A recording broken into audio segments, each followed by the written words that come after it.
వైసీపీకి Balineni Udayabhanu good bye. జగన్కు shock ఇచ్చిన సన్నిహితులు పవన్తో వేరువేరుగా భేటీ. పవన్ ఆదేశాల మేరకు నడుచుకుంటా అక్టోబర్ 4న జనసేనలో చేరుతా. పార్టీలోకి వచ్చేందుకు ప్రకాశం వైసీపీ ఎమ్మెల్యేలు రెడీ. వైసీపీలో నేను ఎన్నోసార్లు ఏడ్చిన రోజులున్నాయట. జగన్ విశ్వసనీయత బూటకం, నమ్మిన నేతలను వంచారు అని బాలినేని శ్రీనివాసరెడ్డి చెప్పిండు. వైసీపీ పరిస్థితి దారుణంగా ఉంది, మనకు కష్టంగా కలిగినందునే వీడా, మనసుకు కష్టం కలిగినందునే వీడాట. 22వ తేదీ జనసేనలో చేరుతున్న ఉదయభాను గారు కూడా, సామినేని ఉదయభాను జగ్గపేట మాజీ ఎమ్మెల్యే, అదేవిధంగా ఒంగోలు మాజీ ఎమ్మెల్యే, మాజీ మంత్రి బాలినేని శ్రీనివాసరెడ్డి పవన్ కళ్యాణ్తో నిన్న సమావేశమైంది. అక్టోబర్ 4న జనసేనలో చేరుతున్నా అని చెప్పిండు. మరి ఏ పత్రికలు రాలేదు కానీ ఆంధ్రజ్యోతిలో కొన్ని సంచలనమైన వ్యాఖ్యలు జగన్మోహన్ రెడ్డి పైన చేసినట్టు రాశారు. ఇది ఎంతవరకు నిజమో తెలియదు.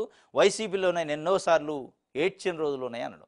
అంటే ఏ నాయకుడైనా ఒక పార్టీ నుంచి ఒక పార్టీలోకి పోయేటప్పుడు ఇక ఆ పార్టీ పోయే పార్టీకి సంబంధించి విడిచిపెట్టే పార్టీని, పార్టీ నాయకుడిని ఏదో ఒక రకంగా విమర్శించే కార్యక్రమం చేస్తారు.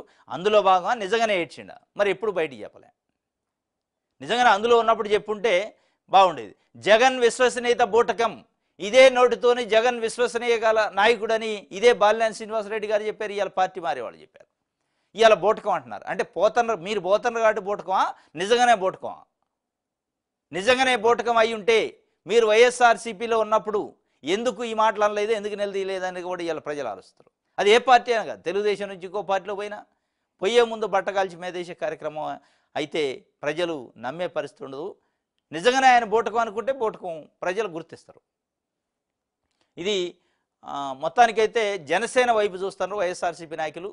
ఇది ఒక రకంగా తెలుగుదేశం పార్టీకి ప్రమాద హెచ్చరిక. ఎందుకంటే రాబోయే ఎన్నికల్లో అత్యంత బలమైన పార్టీగా అయ్యే అవకాశం ఉంది జనసేన పార్టీ. ఎందుకంటే మొన్న 21 సీట్లతో సర్దుబాటు చేసుకుంటూ నెక్స్ట్ ఎలక్షన్స్లో ఆఫ్ అడిగిన ఆచరణ లేదా, ఇండిపెండెంట్గా పోటీ చేసిన ఆచరణ లేదా, అంటే ఇండివిజువల్గా ఈ పొత్తులు ఈ కథ లేకుండా. ఎందుకంటే ఈ వైఎస్ఆర్సీపీకి సంబంధించి జిల్లాలకు సంబంధించిన బలమైన నాయకులు ఇలా జనసేన పార్టీలో జాయిన్ కావడానికి సిద్ధమవుతుండ్రు. ఎందుకంటే తెలుగుదేశం పార్టీ ఫుల్ఫిల్ అయింది ఆల్రెడీ. ఏ జిల్లాలో చూసినా అందరు నాయకులు ఉన్నారు కాబట్టి జనసేన అయితే వేకెంట్ పొజిషన్ ఉంది. జనసేన నాయకుడు కొంత విశ్వసనీయత ఉంది పవన్ కళ్యాణ్ పైన. కొంత ఏదో మార్పు కోసం రాజకీయాల్లోకి వచ్చినట్టు కాబట్టి అందులోకి పోయే అవకాశం ఉంది. వాళ్ళకి కావాల్సిన పదవులు కానీ, పార్టీ పదవులు కానీ అందులో ఈజీ అవుతాయి. కాబట్టి ఒక రకంగా తెలుగుదేశం పార్టీకి ప్రమాద హెచ్చరిక.